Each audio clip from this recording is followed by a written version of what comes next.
Log 005. Trending. Contestant 13. Reese speaks louder than everyone else. Rebecca recognizes his voice from afar.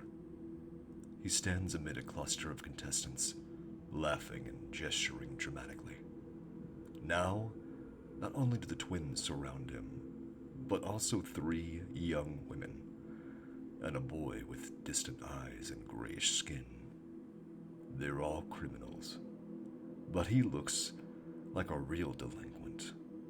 The type that would make Rebecca cross the street if she ever had run into him outside. They all look at Reese like he's some kind of deity, and he loves it.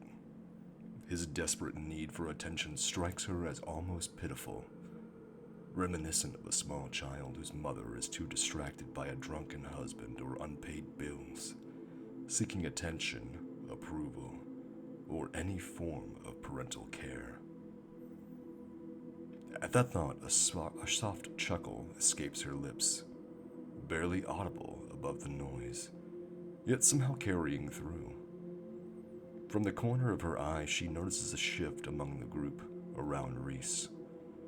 His attention wavers, then hones in on her and laughs quiet. He pauses mid-sentence, his gaze prowling the hallway. Does he see her? Does he know it was her who laughed? She holds her breath.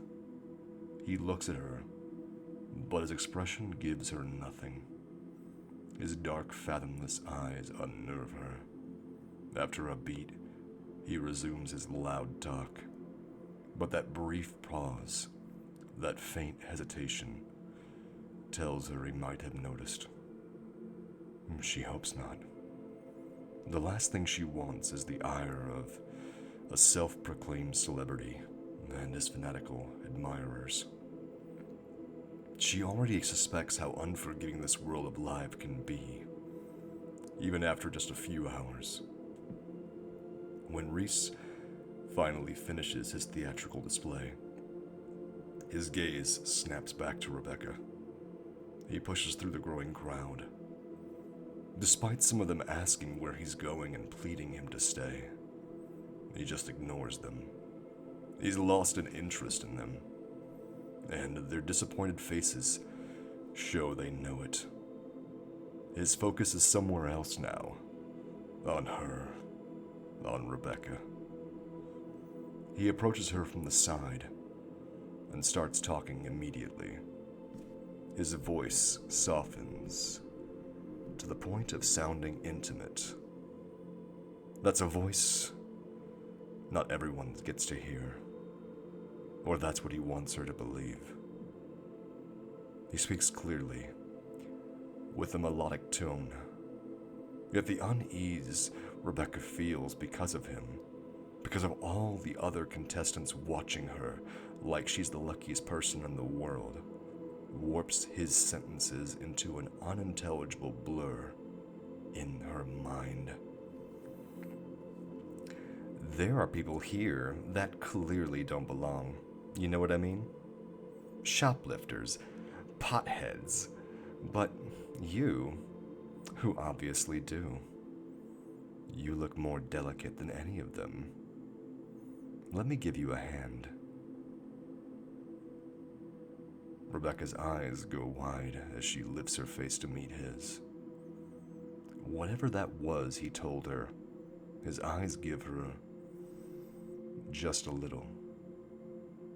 They're so dark, she can't tell whether the pupil ends and the iris begins, and where. Fortunately, an announcement cuts through. Contestants, return to your designated quarters. Preparation for the nightly events starts in 30 minutes. For the first time since she woke up, Rebecca is glad to obey. We have to go, she says simply, and turns around without a glance. Wait, Reese says. Rebecca stops and sighs. Is it too rude to pretend she didn't hear him and keep walking? Stupid cameras. She glances over at him. What? What do you want? Reese leans his shoulder against the wall, head tilted, temple resting on the tile, and looks at her like he's trying to memorize every line in her face. Then he shakes his head. Nothing.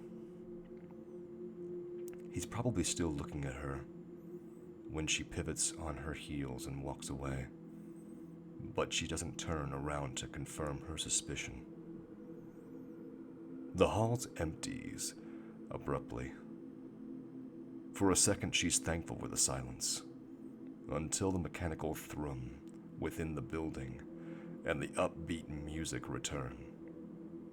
Her adrenaline fades, leaving behind only the twisting in her gut, which starts to feel routine.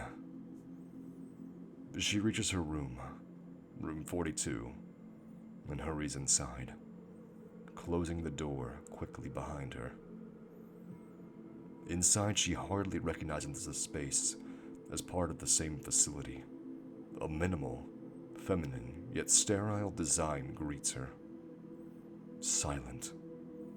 A world apart from the chaos in the hallway. Beyond the bed, a small private bathroom extends. On the wall in front of the door, a round mirror reflects her intense, contemplative face. She studies her reflection, sifting through the fragments of Reese's words. The scattered pieces are everything she needs to recognize his manipulative tendencies. For a moment, she considers accepting his help, but the thought vanishes as quickly as it appears. His offer feels less genuine interest and more like a ploy to break through her guarded shell. Still, she cannot shake the sting of turmoil. He has prodded an old wound, a latent pain she carried long before Live invaded her life. Drifting onto her tiny private balcony, Rebecca gazes at the glittering cityscape. The hypnotic neon lights burn her eyes and force her to tilt her head back to read the nearest signs. The night sky is behind it all, but she only catches the shreds that squeeze between the buildings. Perhaps for the first time all day, she truly understands where she is, and why she's here, and what it all means. And she sees only two possible futures ahead of her. Either submitting to the game, pretending to be someone she's not, shamelessly licking other people's boots, destroying her character with white lies. Everything she so determinedly avoided in the dancing world. Or the other alternative, dying.